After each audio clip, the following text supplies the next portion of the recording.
Hi friend, welcome. In today's video, I want to talk about an extremely important topic, mental health. If you are struggling with anxiety, you are not alone. I want to bring my authentic self to my YouTube channel, and so this is a safe place for you to share your experience with anxiety, and I hope that sharing my story with you will help inspire you to get a more stable and balanced life. I was diagnosed with generalized anxiety disorder about 5 years ago. Something I've probably had my entire life, but this was the first time I had an official diagnosis and a better understanding for why at times I might have felt an unsettled feeling in the background, or other days maybe feeling paralyzed with fear, or in worst case scenarios, a full-blown panic attack. Having that diagnosis empowered me to seek the treatment that I needed and find different ways to deal with my anxiety. So, if anxiety is getting in the way of your life, I'm going to be sharing 10 calming tips for reducing anxiety, stress, and fear that have given me relief. If you're new here, I'm Savvy Sophia. This is a lifestyle channel where I share positive inspiration with you. If that's your thing, join my community and hit that subscribe button. Let's dive into our calming tips. First, I want to be clear, I am not a trained medical professional. These are tips that are actionable and practical that I've developed over the years that help me manage my anxiety. So I hope they're helpful for you. Number 1, meditation. If you've never meditated before, you may feel like it's a daunting task. You might picture a Buddhist monk who's meditating all day long. That's why I love beginner-friendly meditations. My husband and I downloaded the Calm app, and we do it every day at lunch for about 10 minutes. It really helps me reset and be able to go into the second half of my day more confident and peaceful. Headspace is another app for meditation, and hey, here on YouTube there are probably hundreds of thousands, if not millions, of free meditations that you can partake in. A nice thing about meditation is you can take it anywhere with you. So now that I've gone through some of the beginner meditation courses, I feel like I have some tools that I can utilize if I'm in the car and feeling really anxious about driving. I can implement things like breathing as a home base, popping out of your thought bubbles, different tools that you've learned throughout your meditation course. Number 2, yoga or stretching are a great way to calm your mind. When you're focused on your breath and the movement of your body, you really become more present in that moment. It's really hard to be drifting off when you're trying to hold a difficult pose. When I was working in a previous job where I was feeling a lot of stress and anxiety, I started taking hot yoga classes consistently, and that really helped me because when you're under that much physical stress of the heat and the sweat and the movement, that's the only thing you can focus on. It also felt really cleansing to sweat out everything from my body. So if hot yoga is not your thing, there are yoga classes local to you in your community, or like me lately, I've been doing a ton of yoga online. There are plenty of YouTubers offering free yoga classes that you can try out. There are even yoga videos specific to anxiety. Plus, getting a little workout in is going to help your overall fitness, which can help with anxiety, as well as give you a little mood booster. Number 3 is prayer. One of the lies that anxiety tells me is that I am 100% responsible for every detail of my life, and that control can be crippling. So having a faith in God for me is so helpful to be able to lift up my cares, my burdens, and know that someone else greater than me is in control. Sometimes a prayer might look like help. Other times it might look like a list of gratitude for the beautiful nature around me, for my family, for whatever blessings I have in my life. Or it may be meditating on scriptures, just reading them over and over again to replace those negative talk tracks with positive, uplifting things. Number 4 is sensory tools. So much of anxiety is being lost up in your head. So having something tactile and physical, whether it's pressing your thumb against the inside of your palm, tapping on your knees, or for me, I really like sensory tools. So you've seen the fidget spinner, you've seen colored lights.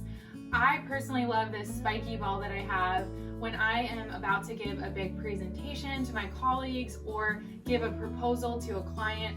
My anxiety can often be quite high, so having a little spiky ball under my foot where I can feel that pressure and just get grounded in the present moment, distract from any fearful thoughts, is so helpful. Plus, since it's on the ground and I'm usually on a webcam for work, no one knows that I'm doing it. Number 5 is aromatherapy. Are you sensing a trend here? So far, all of these tips are to get you out of your head, of your thoughts of impending doom, and get you into the present moment, the here and now. Aromatherapy is wonderful. I have different essential oils that I like to use, whether it's on my body or through a diffuser. I have lavender when I need to just slow my roll and calm down, maybe switch gears after a long day of work. I have some citrus blends for days where I'm just feeling so overwhelmed I don't know where to start. It helps me feel bright and energized. And I have peppermint for those moments of panic where I just need to center myself, take a few deep breaths. Number 6 is to go for a walk. Okay, I know this one sounds so simple, but I'm going to challenge you to go for a walk in a new way. Be intentional about observing the flowers, stopping to smell them, feeling the warm sun on your face, the dirt under your shoes. And I've found that going for walks when I have a difficult decision to make can really help me clear my head. I've also felt more comfortable opening up with friends when we're on a walk as opposed to on a phone call or sitting face to face. This walk might be brief around your neighborhood. You might need to get out into nature where no one else is around you, but getting your blood flowing and getting out of your head through a walk is really going to help. Number 7 is therapy. Seeking a therapist or a professional counselor are key to getting a diagnosis, working through past traumas, all the way to current challenges. If you grew up being told that therapy was for crazy people or there was any sort of stigma around seeking a therapist, I urge you to break through that. Trust me, everyone could benefit from a therapist, whether you have a diagnosable illness or not. Recently, I've been doing telemedicine therapy and I love it because I can have therapy in the comfort of my home, no excuses for canceling, and I just feel more comfortable being able to open up and share in an environment that I know. Group therapy can also be helpful if you're trying to work through a specific issue, being surrounded with others like you to share stories and realize that you're not alone. Number 8 is medication. I wanted to include this one to publicly say there is no shame in taking medication for a mental health issue if you are prescribed it by your psychiatrist. Mental illnesses are brain disorders. These are medical conditions that require medical treatment. So if standard therapy and the tips I'm sharing with you today aren't enough, I encourage you to find a doctor and talk to them about what you're going through. Number 9 is self-care.